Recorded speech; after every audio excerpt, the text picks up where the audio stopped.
Yeah, so this is devlog number 10. I started this journey back in January 27 of this year. If you're new to the channel, I am working on a game about Mickey and Oswald public domain versions, and here we are, fixing Mickey. Okay, so this is a never-ending story. I am again trying to fix Mickey's animation, idle animation, and running animation, which are the only animations I have done for Mickey. So I decided to change him because I felt his head was way too big for his body, and also something didn't feel right, especially with his idle pose. I just think Mickey wouldn't stand like that. I don't know why I did him like that the first time, but yeah, I was struggling a little bit with his design, but then I ended up with... Before I show you, this is the first design I did with, oh my god, I don't know why I did him like that. You can call me Paramount, I guess. But the second version I made, I think it looks a lot better, but I still feel his head and also his pants are way too big. And also the pose, I don't think it matches the personality of Mickey. So yeah, I decided to remake him, and this is the result. I also changed the running cycle, of course, because that design needs too much. So yeah, I changed his head for the other one, and also changed the buttons from his pants, and also changed the scale of the pants, and also the tail. And this is the result in game. Let me know what you think. This is how he looks idle, and this is how he looks when he's running.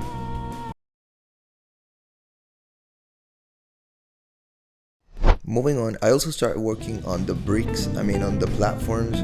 So you see how the platform is just floating there, so I decided to give them wings, and also to make a grounded platform for the one that it's in the ground. So yeah, I decided to add eyes because I realized this is a rover host game and I need to bring unanimated objects to life, because that makes a lot of sense. And since those bricks are just floating in midair, I decided to give them wings and give them eyes just to show they are alive.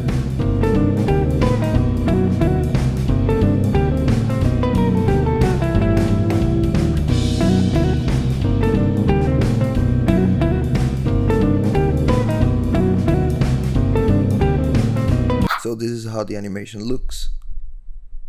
Let me know what you think. And this is how it looks in game.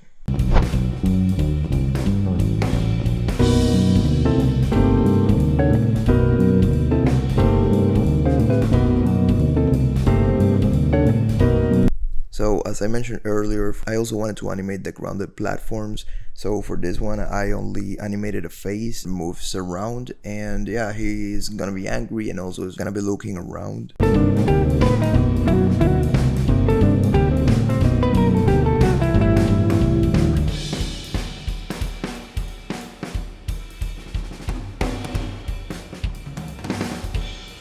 This is how he looks in game. Let me know what you think.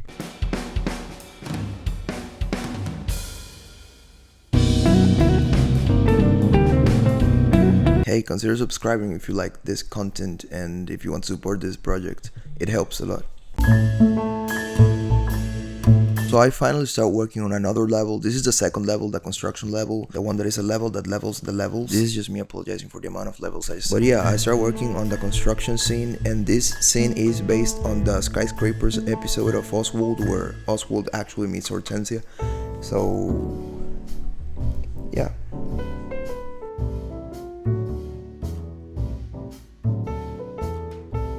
So this is how it looks in game. To be completely honest with you, I don't think this will be the final result. There are a lot of things I need to fix, but yeah, I just wanted to see how it looks and show you guys what. So yeah, let me know in the comment section or on Discord. I will gladly read your ideas and feedback. I really appreciate your support. It has really helped me a lot in the development of this game.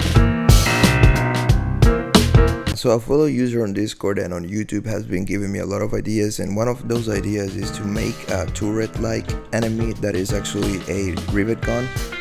That user also made this cool illustration, which I really appreciate. So yeah, I decided to make the rivet gun and animate it. I also want to add this another enemy he also mentioned, which is a wheelbarrow, which I think it's a cool idea. That will be for another video, because for this one I'm gonna focus on the rivet gun. So I decided to animate the rivet gun. I made 3 animations. One's for when Oswald hits the rivet gun, another one for when he's idle, and the last one for when he's shooting. So I actually decided to change the software I was using. I was using Illustrator before, but I decided to use Krita because Illustrator, I feel it's too clean and also too heavy to handle. And I think Krita is just easier to draw things faster, and it looks a lot more like the cartoon, like the actual cartoon. So this is the result. Here is the turret in his idle animation.